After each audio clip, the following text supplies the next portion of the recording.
হুম, ভালোবাসা এই জিনিসটা অনেকদিন আগেই আমার জীবন থেকে হারিয়ে গেছে। আমাকে কেউ ভালোবাসতে পারে না, আমিও কাউকে ভালোবাসতে পারি না, কাউকে না।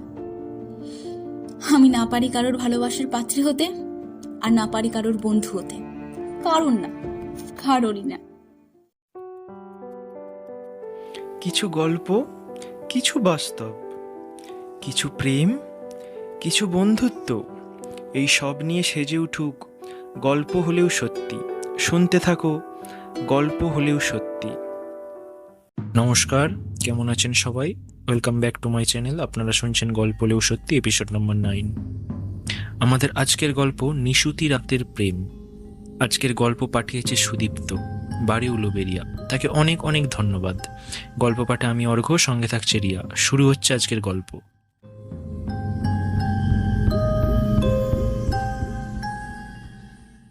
রবিবার।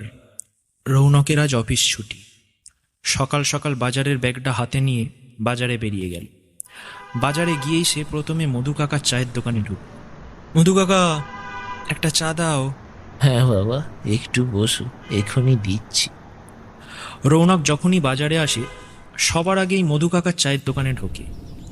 রৌনক এই এলাকায় নতুন এসেছে। কাজের সূত্রে গ্রাম ছেড়ে কলকাতায় এসে এই সোসাইটিতে নতুন ফ্ল্যাট নিয়েছে। তার কোম্পানি থেকেই ফ্ল্যাটটা দিয়েছে। রৌনকের বয়স 26, বাবা মার একমাত্র ছেলে, সফটওয়্যার ইঞ্জিনিয়ার। কিন্তু গল্প লেখা, সাহিত্য চর্চা করা তার যেন একটা নেশা। সে এই সোসাইটিতে মাত্র 1 সপ্তাহ হলো এসেছে। কারোর সঙ্গে সেই রকম পরিচয় হয়নি। প্রথম দিন বাজারে গিয়ে চায়ের দোকানে ঢুকে এই মধু কাকার সঙ্গে তার পরিচয়। প্রথম দিনেই এই লোকটাকে তার খুব ভালো লেগে যায়। একদম সরল মনের মানুষ। শহরের ব্যস্ত জীবনের কুচক্রি পেঁচালো মনের মানুষদের মধ্যে একটু যেন বেমানান। রৌনক যখনই সময় পায় মধু কাকার চা দোকানে চলে আসে। এই ঘিঞ্জি পরিবেশে কারো সঙ্গে অন্তত মন খুলে একটু গল্প করে শান্তি পায়। এখানে সময় কাটাতে রৌনকের খুব ভালো লাগে। মধু কাকার বয়স প্রায় 70 বছর। এই এলাকায় প্রায় 45 বছর ধরে এই ছোট্ট চা দোকানটি চালাচ্ছে। তার আসল নাম মধুসূদন মাঝি।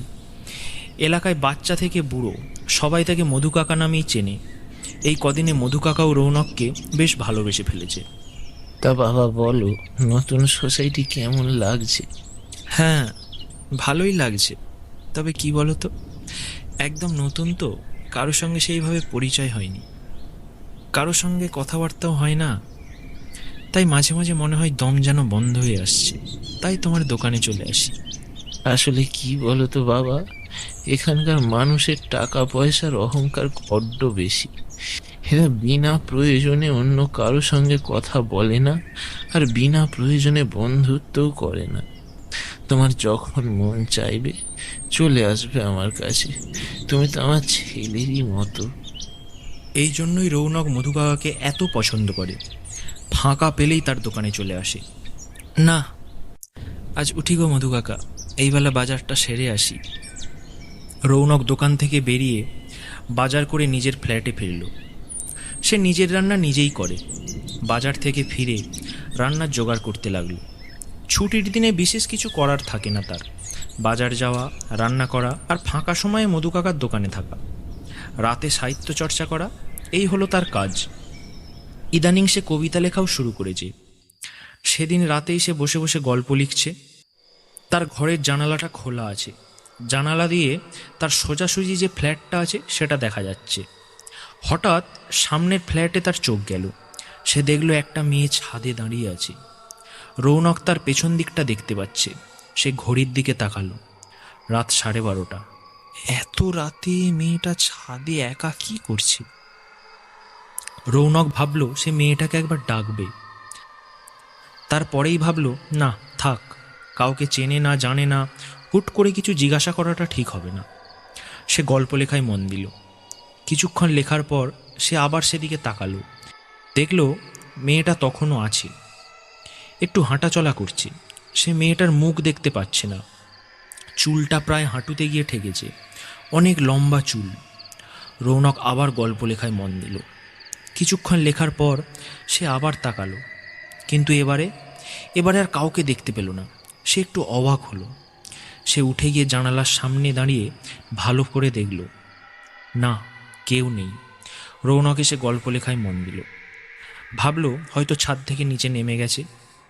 সেদিন রাতে আর কাউকে দেখতে পেল না রৌনক। সকালবেলা তাড়াতাড়ি উঠে সে মধু কাকার দোকানে গেল।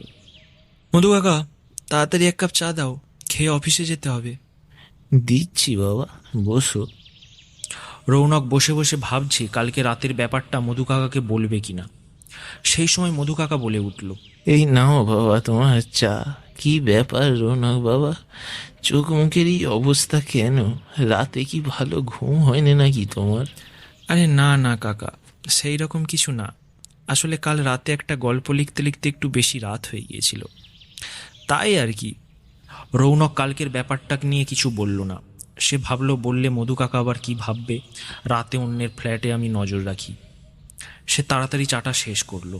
না মধু কাকা, উঠলাম, আজ অফিস যেতে হবে। এই বলে রৌনক রুমে ফিরে এসে রেডি হয়ে অফিস বেরিয়ে গেল। ফ্ল্যাট থেকে অফিস খুব দূরে নয়, গাড়ি করে ওই মিনিট 20 টাইম লাগবে। অফিস থেকে সে ফিরল সন্ধ্যা 6টা নাগাদ। বাড়ি ফিরে রান্না সেরে সে আগের দিনের গল্পটা নিয়ে বসল। গল্পটা শেষ করতে করতে প্রায় রাত 12টা বেজে গেল। সে ডিনার করার জন্য উঠতে যাবে, এমন সময় সামনের ফ্ল্যাটের ছাদে তার চোখ পড়ল। সে আজকেও সেই মেয়েটিকে দেখতে পেল।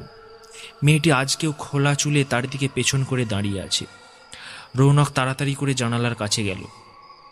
দেখল মেয়েটি আগের দিনের মতো একইভাবে হাঁটাচলা করছে। তার খুব ইচ্ছা হলো আজ একবার সে মেয়েটার মুখটা দেখবে। সে অনেকক্ষণ জানালার কাছে দাঁড়িয়ে থাকলো, কিন্তু সে মেয়েটার মুখটা দেখতে পেল না। কিছুক্ষণ পর মেয়েটি ছাদ থেকে নেমে গেল। রৌনক একটু আশাহত হলো। সে ডিনার করে শুয়ে পড়ল। শুয়ে পড়ার পরেও সে মেয়েটার কথা ভাবতে লাগলো। সে বারবার জানালা দিয়ে ছাদের দিকে তাকাচ্ছে, কিন্তু না, আর কাউকে দেখতে পেল না। পরের দিন অফিস থেকে ফিরেই সে মধু কাকার দোকানে গেল। চা খেতে খেতে সে মধু কাকাকে জিজ্ঞাসা করল, আচ্ছা মধু কাকা, তুমি এই সোসাইটির সবাইকে চেনো? হ্যাঁ, তা প্রায় সবার সঙ্গেই আমার পরিচয় আছে। কেন বলো তো, কিছু দরকার? রৌনক একটু অন্যমনস্ক হয়ে বলল, না না, এমনি জিজ্ঞাসা করছি। বলছি এই সোসাইটিতে তবু কতজন মেম্বার আছে?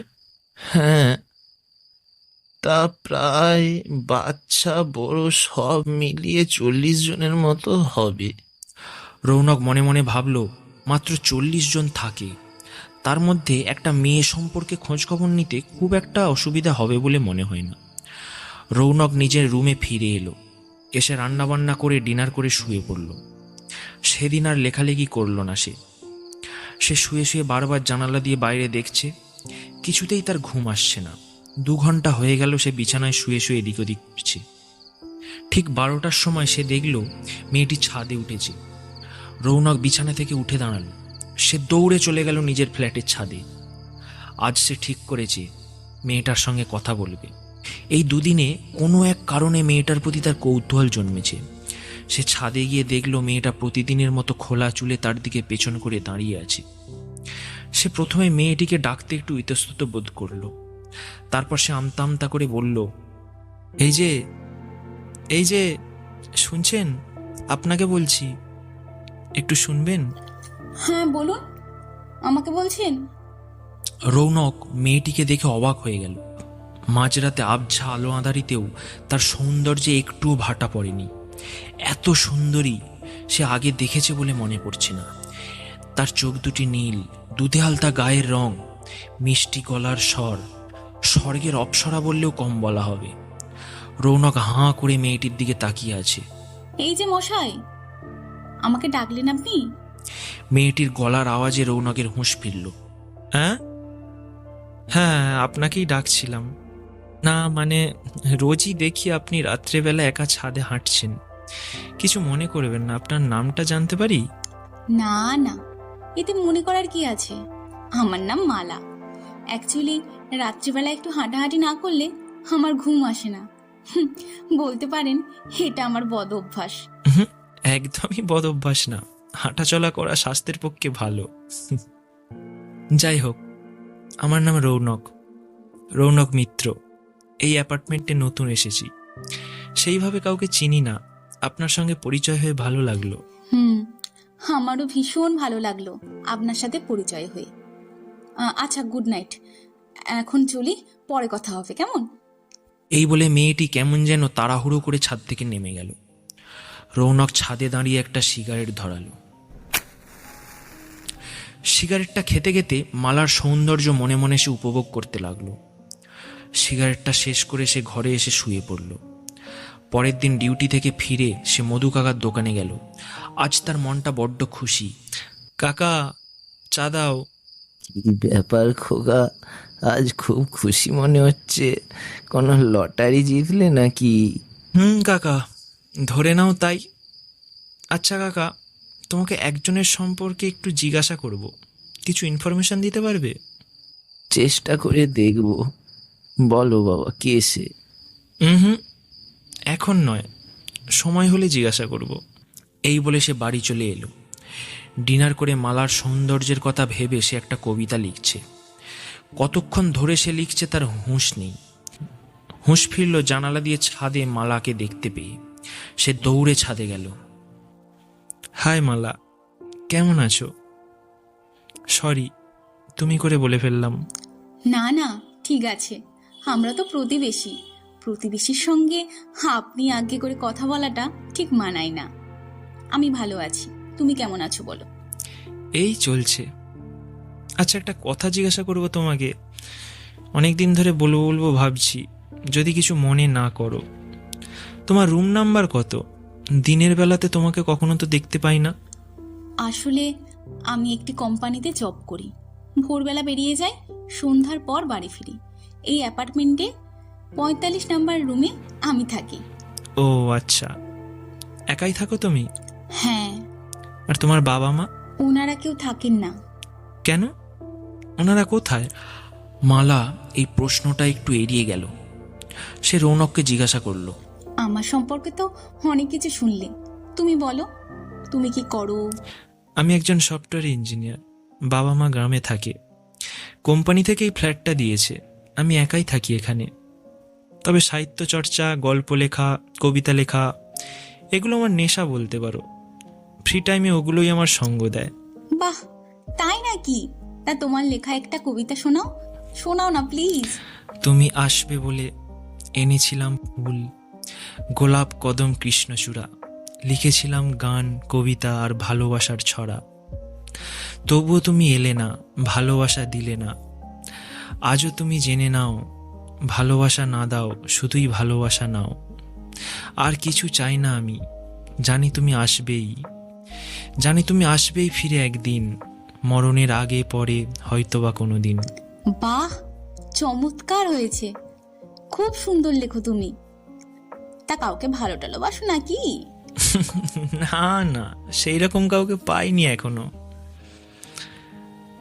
তোমার কোনো হবি নেই মালা? জানো, আমার খুব শখ, আমি একদিন অনেক বড় গায়িকা হব। ওয়াও, তার মানে তুমি একজন সিঙ্গার। একটা গান শোনাতেই হবে কিন্তু। না না, এত রাতে গান না, গান না প্লিজ, গান না। প্লিজ প্লিজ প্লিজ, দুটো লাইন শোনাতেই হবে প্লিজ। আচ্ছা বাবা, ঠিক আছে, শোনাচ্ছি, দাঁড়াও। তুমি যাও পরিচিত কোনো ডাকে, বাড়ি ফিরে এসো সন্ধে নামার আগে। দিবস রজনী তোমাতে সজনী, বাড়ি ঘর মাখামাখি, ব্যাকুল বাসরে যে আলো দুঃখ, সে আলোতে আমি থাকি। তুমি যাও। বাবা, দারুণ গলা তো তোমার। অবশ্যই তুমি একদিন মস্ত বড় সিঙ্গার হবে। Thank you, thank you. জানো, কাল একটা কোম্পানি থেকে আমার গান রেকর্ড করবে বলেছে। এটা হলেই আমার স্বপ্ন পূরণ। All the best madam. আচ্ছা, তোমাকে একটা কথা বলি, আমাদের যে রাতে কথা হয় এই ব্যাপারে কাউকে কোনো দিন কিচ্ছু বলবে না, এমনকি আমার ব্যাপারে কখনো কাউকে কিছু জিজ্ঞেসও করবে না। শুধু এইটুকু মনে রাখবে, যেদিন তুমি আমার ব্যাপারে কাউকে কিছু জিজ্ঞাসা করবে সেই দিনই আমাদের শেষ দেখা। কিসের জন্য, কেন এটা বলছি, প্লিজ এই সমস্ত কোশ্চেন করো না। কিন্তু না না, কোনো কিন্তু নয়, শুধু এই রিকোয়েস্টটা রাখবে আমার, প্লিজ। চলি আজ, গুড নাইট। এই বলে মালা চলে গেল। রৌনক একটা সিগারেট ধরালো। মালার শেষের কথাগুলো রৌনককে ভাবিয়ে তুলল। সিগারেটটা শেষ করে রৌনক রুমে চলে গেল। পরের দিন অফিস থেকে ফিরে সে মধু কাকার দোকানে গেল না। বাড়ি এসে রান্না করে তাড়াতাড়ি খেয়ে নিল। সে মনে মনে বেশ উত্তেজিত। আজ মালার রেকর্ডিং ছিল, কি হলো জানতে হবে। আজ রৌনক ঠিক করেছে মালাকে তার মনের কথা বলবে।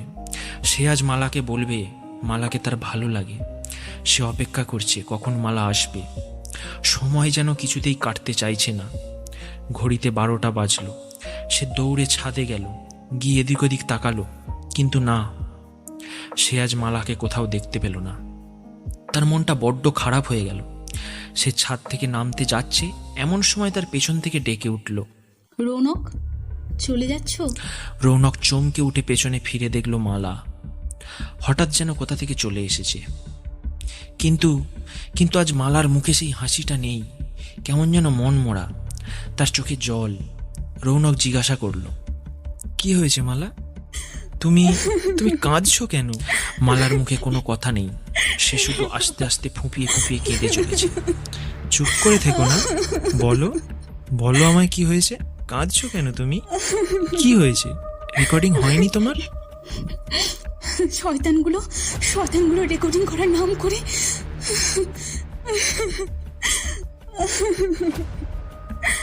কি হলো মালা, থামলে কেন?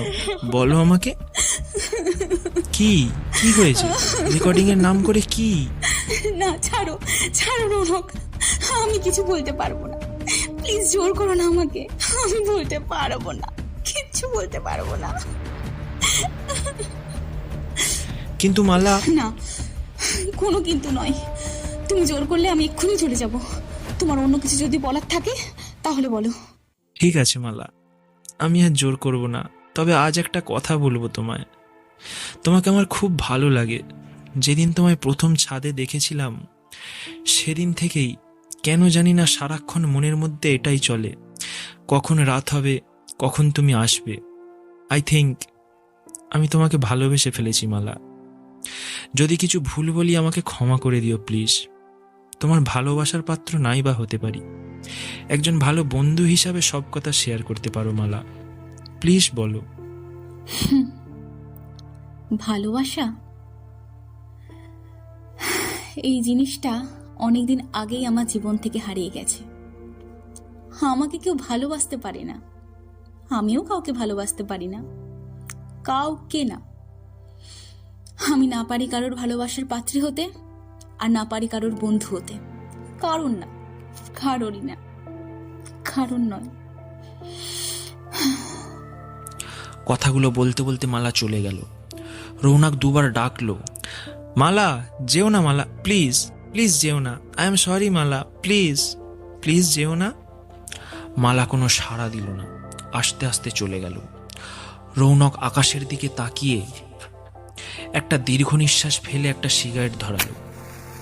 সিগারেটটা শেষ করে সে রুমে গিয়ে শুয়ে পড়ল। পরের দিন সে অফিস গেল না। সকালে উঠেই সে মধু কাকার দোকানে চলে গেল। আজ তার মনটা বড্ড খারাপ। কি ব্যাপার খোকা, আজ মুখটা কেমন যেন গোমড়া হয়ে আছে তোমার? ও কিছু না কাকা। আচ্ছা কাকা, তোমাকে বলেছিলাম মনে আছে, একজনের ব্যাপারে একটু ইনফরমেশন দিতে হবে। হ্যাঁ বাবা, কিন্তু সেদিন তো তুমি কিছুই বললে না। সেদিন বলিনি, কিন্তু আজ বলছি। আচ্ছা, তুমি পাশের অ্যাপার্টমেন্টের মালা নামে কাউকে চেনো? রৌনক আজ আর থাকতে না পেরে মধু কাকাকে মালার কথা বলেই ফেলল। রৌনকের কথাটা শুনে মধু কাকা চমকে উঠল। সে একভাবে স্থির হয়ে দাঁড়িয়ে গেল। রৌনক দেখল মধু কাকার চোখ ছলছল করছে। কি গো কাকা, তোমার আবার কি হলো? মালার নাম শুনে অমন অবাক হলে কেন? তুমি তুমি মালাকে কিভাবে চিনলে? বারে, মালার সঙ্গে তো আমার প্রতি রাতেই কথা হয়। ফ্ল্যাটের ছাদে দাঁড়িয়ে কথা হয়। বড্ড ভালো গান করে মেয়েটা। মালাই এই কথা কাউকে বলতে বারণ করেছিল যে তার সঙ্গে কথা হয়, তাই এতদিন বলিনি তোমায়। মিথ্যা কথা, মিথ্যা বলার একটা সীমা থাকে খোকা। কাকা, আমি মিথ্যা কেন বলতে যাব তোমাকে? মিথ্যা বলে আমার লাভটা কি? না না না না, আমি তোমার কোনো কথা বিশ্বাস করি না, বিশ্বাস করি না আমি। আচ্ছা, তোমার বিশ্বাস না হলে আজ রাতে আমার ফ্ল্যাটের ছাদে আসবে। তার দরকার হবে না খোকা, আমার সঙ্গে চলো, তোমাকে কিছু দেখাবো। এই বলে মধু কাকার সঙ্গে রৌনক গেল। রৌনক দেখলো মধু কাকা মালাদের অ্যাপার্টমেন্টের দিকে যাচ্ছে। রৌনক কোনো কথা না বলে মধু কাকার সঙ্গে যেতে লাগলো। মধু কাকা গিয়ে ওই বিল্ডিংয়ের 45 নম্বর রুমটার সামনে দাঁড়ালো। রুমটা বাইরে থেকে তালা মারা। মধু কাকা পকেট থেকে একটা চাবি বার করে তালাটা খুলল। রৌনক অবাক হয়ে দেখছে, অনেক প্রশ্ন ঘুরছে তার মাথায়। মধু কাকা দরজাটা খুলল। রৌনক দেখল ঘরের ভেতরের সব আসবাবপত্র সাদা চাদরে মোড়া, ধুলো পড়ে আছে। ভেতরের চারিদিকে মাকড়সার ফাঁদ জমেছে, যেন অনেক বছর কেউ এই দরজাটা খুলেনি।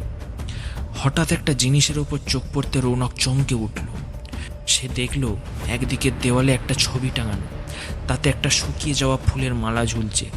ছবিটার কারণ না, ছবিটা হলো মালার। সে পাথরের মতো দাঁড়িয়ে আছে, ছবিটার দিকে একভাবে তাকিয়ে আছে সে। পাশ থেকে মধু কাকা বলে উঠল, মালা, মালা আমার মেয়ে। মামা মেয়েটাকে অনেক কষ্টে কোলে পিঠে করে মানুষ করেছিলাম, আদর যত্নের এক ফোঁটাও ত্রুটি রাখিনি। ছোট থেকেই গান বাজনার প্রতি শখ ছিল মেয়েটার। স্বপ্ন ছিল একদিন বড় গায়িকা হবে, একটা কোম্পানিতে কাজও করত। 3 বছর আগে হঠাৎ একটা কোম্পানি ওর গান রেকর্ড করবে বলে। সেই মতো মালা সেখানে যায়, কিন্তু শয়তানগুলো ওর গান রেকর্ড করার নাম করে ওর ইজ্জত নষ্ট করে। সেদিন বাড়িতে এসে এই ফ্ল্যাটের ছাদ থেকে ঝাঁপ দিয়ে আত্মহত্যা করে মালা। বাঁচাতে পারিনি আমার মেয়েটাকে বাঁচাতে। মামারা মেয়েটাকে আমি বাঁচাতে পারিনি আমি বাঁচাতে। এই বলে মধু কাকা চোখ মুছতে মুছতে বেরিয়ে গেল। রৌনকের চোখেও জল, তার নড়ার ক্ষমতাটুকুও সে হারিয়ে ফেলেছে। এইভাবে ছবিটার দিকে তাকিয়ে সে দাঁড়িয়ে আছে। রাত হলো, 12টা বাজতে রৌনক ছাদে এসে একটা সিগারেট ধরালো। সে মালার আসার জন্য অপেক্ষা করছে, কিন্তু এত অপেক্ষার পরেও মালা আজ এলো না। সে নিচে নামতে যাবে এমন সময় একটা হালকা হাসির আওয়াজ পেল। রৌনক চারিদিকে তাকালো। সে এদিক ওদিক মালাকে খুঁজতে লাগলো, কিন্তু কাউকে দেখতে পেল না। শুধু কতগুলো কথা কোথা থেকে যেন তার কানে ভেসে এলো। বলেছিলাম না রৌনক, কাউকে বলো না আমার কথা, কিন্তু তুমি সেই বলে ফেললে। আমার সঙ্গে আর তোমার বন্ধুত্ব হলো না। আমি বলেছিলাম তোমায়, তুমি যেদিন কাউকে বলবে সেই দিনই হবে আমাদের শেষ দেখা, সেই দিনই হবে আমাদের শেষ কথোপকথন। তাও তুমি শুনলে না। আমি চললাম রৌনক, আমি চললাম। ভালো থেকো।